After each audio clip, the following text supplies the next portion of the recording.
Xenoblade Cross looks to be taking a lot of things about the original and improving them. It appears characters will run at full speed now, not leisurely jogging like Shulk, and you have mechs to ride, so traversing the massive landscape won't be as big of a problem, which is good since I won't be able to use a fast run cheat as necessary. With it coming out later this month in Japan, I thought I'd share my opinions on what I think could improve the game.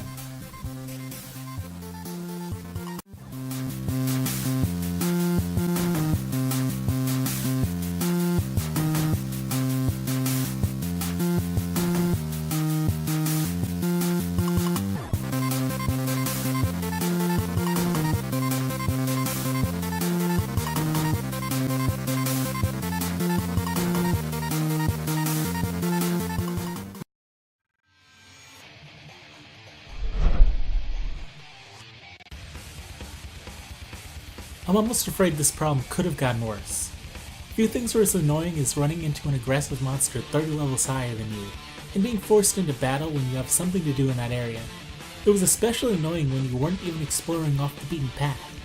I've heard the predator monsters are getting faster this time though, which I hope isn't true.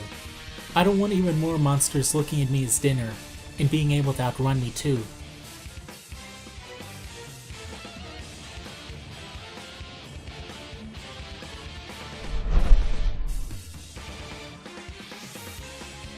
While not that big of a deal, many RPGs have had very good New Game Plus options.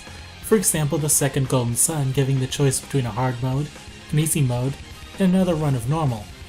Even something that simple would be welcome, with both easy and hard being tempting in their own ways.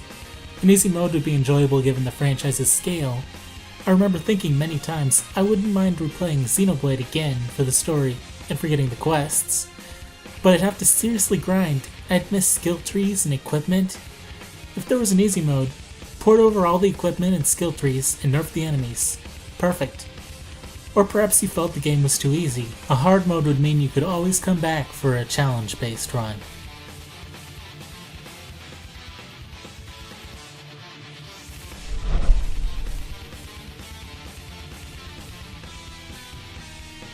I'm not even sure how this game could have points of no return, so I'm not too worried.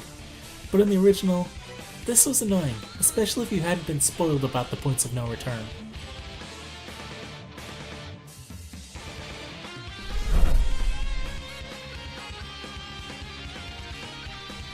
In Xenoblade, you would often receive quests that involved killing a very specific monster a number of times, or until you grind a certain equipment from them.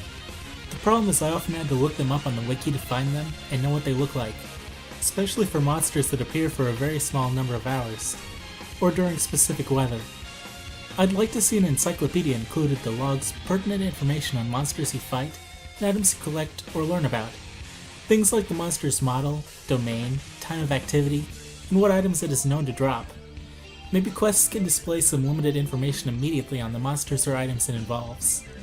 Another thing I often wished for was an NPC Tracker, so I could find where an NPC was hiding at that moment, or even just see their daily movement patterns and be able to run along it.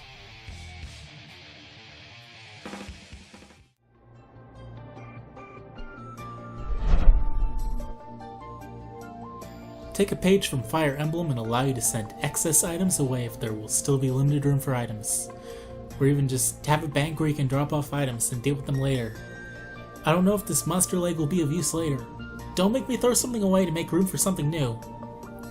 Why can't I go home and empty my pockets and explore and collect new things? Are robbers that big of a problem on the Bionis?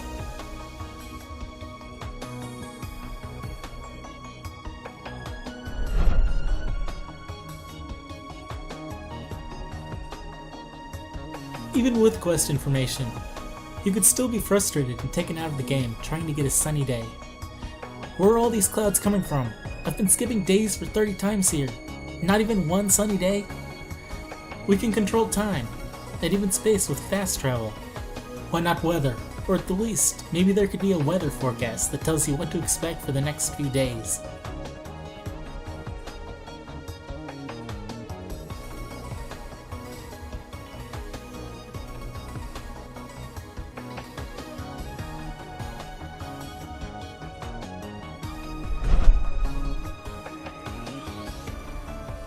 I'll be honest, I never really understood Charlotte.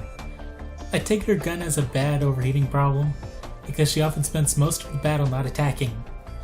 I've not particularly tried to understand her mechanics, but I've always found her very useless and difficult to use, or have in my party even. She has arts to inflict what would be a pretty nice status effect, but it's hard to get her to manage it with how many breaks she has to take. The other problem are arts that I can't find a use for, or arts that are objectively better than others except in perhaps one or two highly specific situations. If you have a character who plays very differently and has complexities, make sure players understand how to use her, and don't just throw junk arts on a character.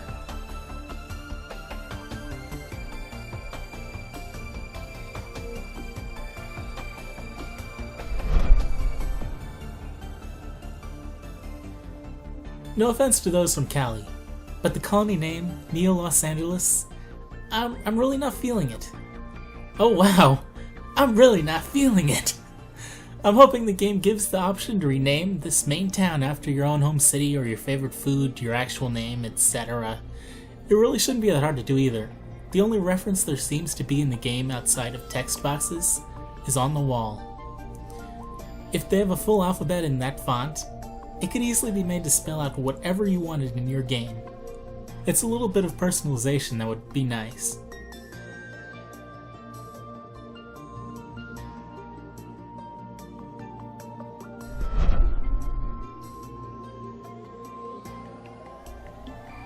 Yes, as in like Assassin's Creed, another open world-ish game. It makes sense in this game.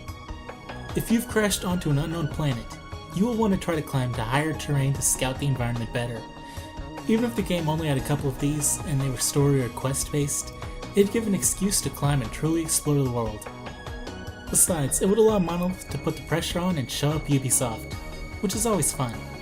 However, I'd be fine if each area contained a number of peaks you could climb to learn information about terrain or identify points of interest, if they were a mostly optional, exploratory excursion. Since fall damage is no longer a thing, maybe these could even be landmarks to travel to.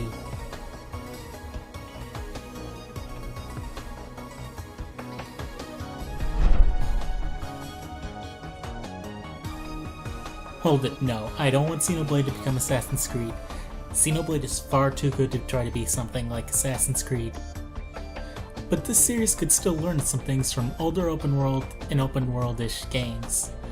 If this game will allow us to run and tear through the environment like a human Sonic, it only seems natural you should be able to quickly climb and scale small ledges easily.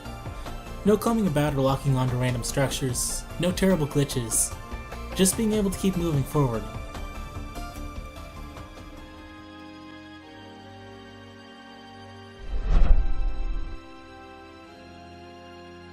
As much as I love the last story, I don't want Xenoblade to try to be the last story. But I'd love for it to look to it to add a bit more tactical depth.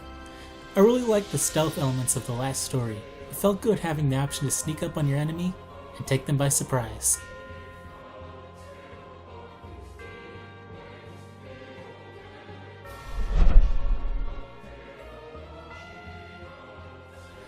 Spoilers, my favorite villains in Xenoblade are actually the humans like Dixon and even Moomkar.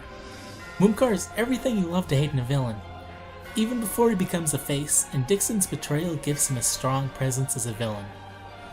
We don't know a lot about the story of this game, but I'm hoping we see more human villains we'll love to hate and maybe even fear.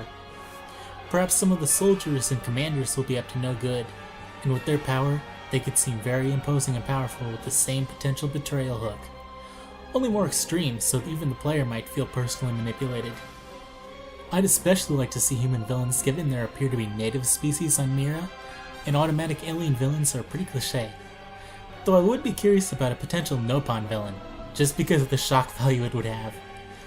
I'm fine with tensions between the species, and even some members being minor antagonists. These are my opinions about what I want to see in Xenoblade Cross. Episode question: what do you most want to see in Xenoblade Cross? If you haven't, as always, go play it now. Oh, what would go well with Xenoblade? How about the Bomberman 64 second attack stages? I need more Xenoblade videos. Oh, why not keep the Valentine's episode at least? It references Xenoblade.